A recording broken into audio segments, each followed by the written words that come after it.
14h sur BFM TV avec deux informations principales aujourd'hui. D'abord, une image, celle de l'ayatollah Khamenei qui s'est exprimé à la télévision iranienne. La contre-attaque verbale du guide suprême qui menace les États-Unis. La nation iranienne ne se rendra jamais sous la pression. Voilà ce qu'il dit. Autre information très importante à retenir, c'est ce message du ministère russe des Affaires étrangères adressé aux Américains. Les Russes qui demandent aux Américains de ne pas s'engager dans cette guerre. On en parle avec nos invités dans un instant, mais d'abord les toutes dernières informations. Le JT de la guerre avec Igor Seyri. Et on commence bien évidemment, Ashley, par la parole très attendue du guide suprême iranien. Il s'est exprimé il y a un peu plus d'une heure maintenant. Là, il s'agit de sa photo avec la voix d'une journaliste iranienne en persan. Deux messages à retenir. D'abord, qu'il salue, je cite, le comportement inébranlable, courageux de la nation iranienne face à l'agression du régime sioniste. Mais il revient surtout sur les déclarations qu'il juge menaçantes et ridicules du président américain.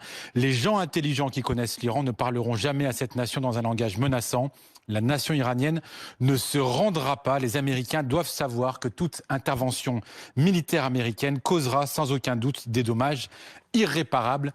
Fin de citation. Les forces de défense iraniennes ce matin, qui d'ailleurs auraient abattu un drone israélien au-dessus de la ville d'Ispahan, ville, vous le savez, connue pour abriter l'un des plus gros sites d'enrichissement d'uranium iranien. Il s'agit d'un drone de type Hermès, de reconnaissance stratégique, mais d'après des médias iraniens, il était équipé d'armement. Voilà ces images. Et puis au 6e jour de cette offensive contre la République islamique d'Iran, l'armée israélienne communique, elle aussi, et affirme avoir attaqué un site de production de centrifugeuses à Téhéran, des frappes menées par une cinquantaine d'avions de chasse grâce à l'aide des renseignements israéliens, des images ici du décollage de chasseurs fournis par Tsahal. Israël qui communique beaucoup sur les réseaux sociaux, je vous le disais, c'est l'autre versant de cette guerre contre l'Iran. Cette carte que vous allez voir fournie par l'armée israélienne explique les dernières frappes hier sur plusieurs sites d'armement iranien et précisément sur des sites de stockage de lanceurs de missiles. Vous le voyez, il y en a à Ispahan, il y en a aussi autour de Téhéran. Plus d'un tiers de ces installations auraient été neutralisées, affirme l'État hébreu. Et puis maintenant, une réaction israélienne à cette guerre contre l'Iran, une parole rare pour un média étranger. Yair Lapid, le chef de l'opposition israélienne, a choisi BFM TV pour s'exprimer. Malgré les 24 civils israéliens tués, malgré les 800 blessés, malgré l'impopularité de Benjamin Netanyahou, notamment au sujet de la guerre à Gaza, le chef du parti centriste israélien fait bloc aujourd'hui derrière son Premier ministre, comme d'ailleurs la majeure partie de la population israélienne. Écoutez-le, il est au micro de Tom Beck et de Clémence Dibou. Netanyahou était et est toujours mon rival politique, un rival acharné depuis plus de 10 ans maintenant. Mais sur ce point, je suis d'accord avec lui. Il avait raison. Nous devions entrer en guerre contre l'Iran. Nous devons gagner cette guerre en Iran. Et le peuple israélien est uni derrière cette décision. Il soutient nos forces de sécurité et continuera de les soutenir, car nous devons éliminer cette menace pour nos vies.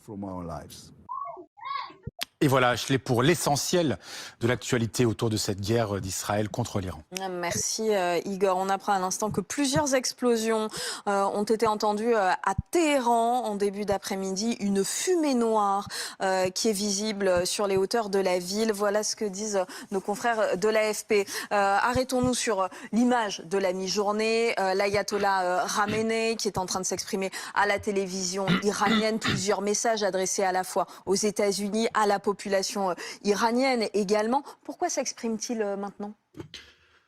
On est au 6e jour. Oui, c'est le 6e jour, mais c'est aussi pour démentir le fait qu'il aurait pu être ciblé précédemment, puisqu'il y avait des rumeurs, des velléités de Benjamin Netanyahou, effectivement. C'est aussi une preuve de vie. Oui, c'est aussi une preuve qu'effectivement, il est toujours là, il est toujours présent. Il est la clé de voûte du système en plus. Hein. Donc, dans la construction de la République islamique, il y a le guide suprême qui incarne la légitimité de tout le système, du Nizam iranien.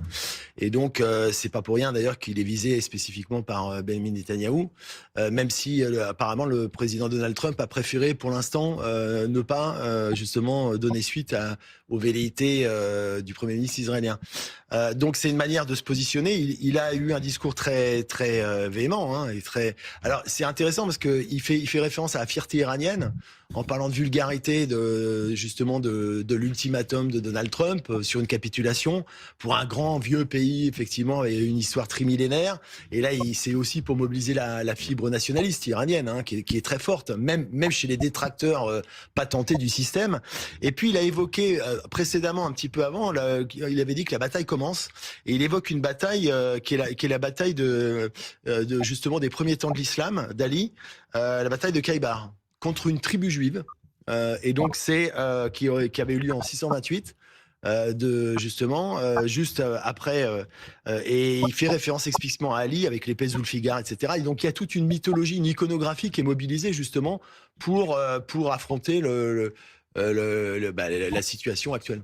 Si on va un tout petit peu plus loin, est-ce que ça signifie que le régime pourrait avoir peur d'un soulèvement de la population et que ce message est aussi une façon de leur dire « vous inquiétez pas, on tient la barre » ? C'est en fait, dans cette communication, il y a 3 éléments. En fait, il y a toujours 3 audiences, on pourrait dire, qui sont conviées lorsque vous avez ce type de message. Le premier, c'est effectivement d'abord en interne vers sa propre population, et il est important effectivement de donner le sentiment que quelqu'un est aux manettes, alors que effectivement, avec ces frappes de décapitation, ça devient risqué aujourd'hui de s'approcher de la tête de l'État, puisqu'il y a de grandes chances d'être littéralement physiquement éliminé. On évoquait le fait d'être chef d'état-major des armées, c'est-à-dire une mission qui dure à peu près 3 jours avant d'être identifié et éliminé. Donc c'est vrai qu'il y a une forme de prise de risque. Deuxième message, c'est directement ou indirectement envers les adversaires. Les adversaires du régime, bien évidemment, c'est Israël, mais aussi, aujourd'hui, les États-Unis. Troisième niveau, mais tout aussi important, c'est vers ceux qui sont potentiellement encore non alignés ou qui sont des alliés et des partenaires. On peut penser par exemple à la Russie, parce que c'est à peu près la seule dernier grand allié qui se soit donné. Oui. Ceux dont on ne parle pas finalement, pendant ce temps-là, les missiles volent, mais les pétroliers continuent à naviguer, c'est la Chine.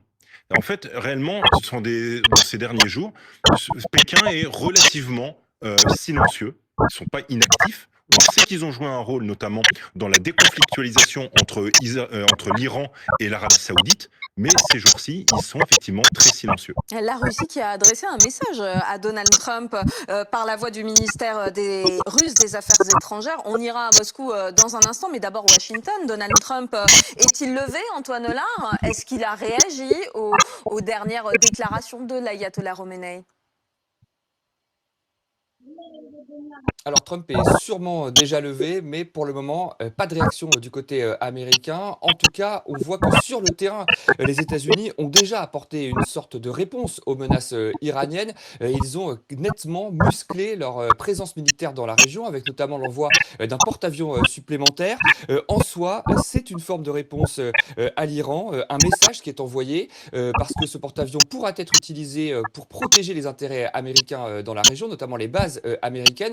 Et c'est donc un message adressé à l'Iran, une façon de dire au régime des Mollahs que s'ils s'en prennent aux intérêts américains, ils feront face à toute la puissance de feu américaine. Trump, de son côté, a également durci le ton contre l'Iran. On l'a vu hier, il a multiplié les menaces sur son réseau social en exigeant notamment la capitulation sans condition du régime. Selon la presse américaine, Trump est de plus en plus favorable à une intervention militaire, de plus en plus favorable à des frappes contre les sites nucléaires iraniens. Mais à ce stade, il n'a pas encore pris de décision définitive. Il hésite, notamment parce que son propre camp est divisé entre ceux qui le poussent à y aller et ceux qui lui disent « Attention, il y a un risque, le risque d'être entraîné dans un nouveau conflit », ce dont les électeurs trumpistes ne veulent absolument pas. Rappelons que Trump a été élu sur la promesse d'être un homme de paix et de ne plus engager de militaires américains dans de nouvelles guerres lointaines qui ne concernent pas les Américains, en tout cas dont beaucoup d'Américains pensent qu'elles ne les concernent pas.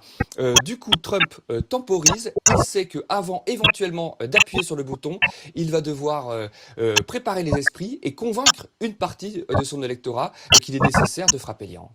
Antoine Lard, correspondant de BFM TV à Washington. Une entrée en guerre des États-Unis qui ferait les affaires des Israéliens parce qu'ils aimeraient compter sur une bombe spécifique qu'on va aller voir avec vous, Général Pellistrandi. C'est une bombe anti-bunker qui permettrait d'aller toucher des installations militaires et nucléaires qui sont enfouies de façon très profonde. Cette bombe s'appelle la GBU-57. Présentation.